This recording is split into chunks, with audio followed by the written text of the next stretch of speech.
Nosotros cuando llegamos al poder, básicamente nos encontramos con que la inflación en la primera semana de diciembre crecía a un ritmo del 1% diario, lo que significa 3.700% anual. En la primera quincena de diciembre estaba acelerada a 7.500% anual. Cuando usted toma la inflación mayorista del mes de diciembre, fue 54% en el mes, lo cual anualizado implica una inflación del 17.000% anual. Además, Argentina llevaba más de 10 años sin crecer, con una caída del PBI per cápita de cerca de 15%, y la realidad era que cerca de 50% de pobres. Ahora después vamos a hacer esa discusión, digamos, más profundamente, pero y la realidad es que nosotros teníamos un déficit fiscal de 15 puntos del PBI, 5 puntos estaban en el Tesoro, 10 puntos estaban en el Banco Central, que era emisión monetaria endógena, y la realidad es que además teníamos pasivos remunerados en el Banco Central por el equivalente a 4 bases monetarias venciendo a un día, es decir, que podríamos haber quintuplicado la cantidad de dinero en un día. Teníamos vencimientos de deuda en pesos por el equivalente a 90.000 millones de dólares. El Banco Central tenía reservas internacionales netas negativas en 12.000 millones de dólares. Teníamos deudas comerciales en el Banco Central por el equivalente a 50.000 millones de dólares. Había dividendos de compañías pisados por 10.000 millones de dólares. Por lo tanto, si nosotros abríamos instantáneamente, que es lo que yo digo, nosotros somos liberales libertarios, no somos liberales libertarados, que era lo que sugerían algunos liberales anarquistas, o sea, que básicamente abriéramos todo el primer día. En ese contexto, digo, claramente si lo hubiéramos hecho hubiéramos tenido una hiperinflación. Por lo tanto, eso hubiera llevado a la cantidad de pobres en torno al 95% y probablemente ya, digamos, en diciembre el Partido Peronista hubiera organizado saqueos de supermercados y distinto tipo de acciones y seguramente hubiéramos sido destituidos y para inicio del año ya hubieran vuelto los peronistas al poder.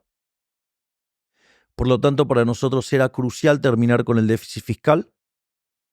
Una de las cosas que habíamos prometido en campaña era la reducción de ministerios y efectivamente redujimos a menos de la mitad la cantidad de ministerios porque nos fuimos a 9 ministerios, hoy tenemos 8. Al mismo tiempo echamos empleados públicos. Hoy estamos cerca de los 50.000 empleados públicos que hemos echado. Prácticamente no renovamos ningún contrato, salvo que sean de estricta necesidad. Al mismo tiempo, eliminamos la obra pública, eliminamos las transferencias discrecionales a provincia, licuamos los salarios del sector público. Además, fuimos eliminando subsidios económicos, recomponiendo el precio de las tarifas y, y, y en eso, digamos, nosotros alcanzamos el equilibrio fiscal en el Tesoro. Esto es muy importante porque en los últimos 123 años Argentina tuvo déficit durante 113 y en los 10 que no tuvo déficit es porque no pagaba la deuda, o sea, con lo cual eso era absolutamente mentira. A nosotros nos dijeron que era imposible lograrlo porque nosotros dijimos que lo íbamos a lograr en el primer año y básicamente decían que no se podía ajustar más que un punto y nosotros alcanzamos el equilibrio fiscal en el mes de enero, o sea, en el primer mes de gestión. Al mismo tiempo, también cortamos planes sociales vinculados a la intermediación Esto es muy importante porque nosotros sabíamos que íbamos a hacer un ajuste muy duro y sabíamos que eso iba a implicar un costo en términos sociales y que teníamos que dar contención durante el primer mes de la gestión, durante el primer trimestre y segundo trimestre de la gestión. Y una de las cosas que hicimos fue eliminar lo que se llaman los gerentes de la pobreza, es decir, los intermediarios. Básicamente las personas tienen una tarjeta donde reciben la asistencia, pero sucede que tenían que dar una contraprestación y esa contraprestación era verificada por un grupo que son los piqueteros. Entonces, en ese contexto, cuando iban a firmar la contraprestación, le quitaban la mitad del dinero. Por lo tanto, al sacar esa contraprestación, dejaron de extorsionarlos, dejaron de robarle el dinero y con la misma cantidad de dinero recibieron el doble de recursos. Y obviamente que también hicimos un refuerzo adicional.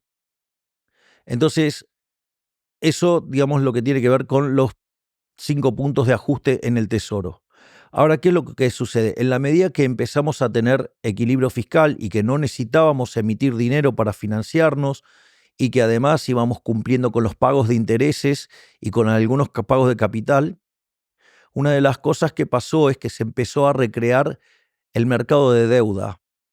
Y eso nos permitió ir sacando deuda del Banco Central y transferirla a Tesoro, que es donde debería haber estado siempre, y eso nos permitió hacer un ajuste por el equivalente de 10 puntos del PBI, y algo que decían que todo el mundo era imposible y que nadie decía cómo se iba a arreglar, nosotros básicamente lo que hicimos es un ajuste fiscal en el Banco Central por el equivalente de 10 puntos del PBI.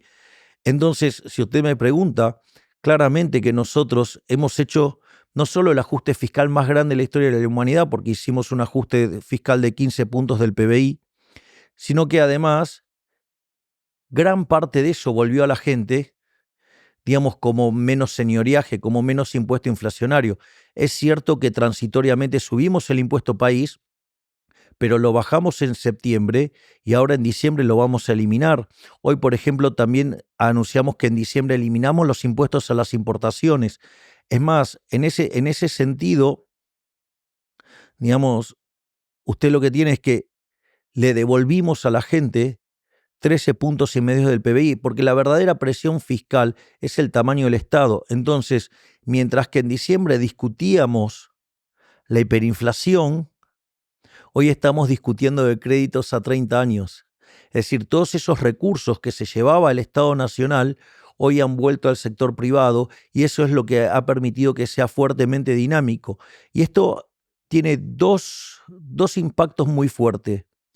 El primero es que si usted toma la inflación mayorista del 54%, cayó al 2%, es decir, bajó 27 veces. O sea, se dividió por 27. Es decir, eso quiere decir que pasamos de una inflación que viajaba al 17.000 anual a algo parecido al 28% anual. Pero no solo eso, usted puede tomar la inflación consumidor. El último dato de inflación al consumidor fue del 2,7%. Ahora sucede que nosotros, por una cuestión vinculada al balance del Banco Central y los stocks de deuda, nosotros todavía tenemos controles que todos los días vamos eliminando restricciones, pero esto es interesante porque entonces nosotros tenemos una pauta de evaluación mensual del 2% y después usted tiene la inflación internacional.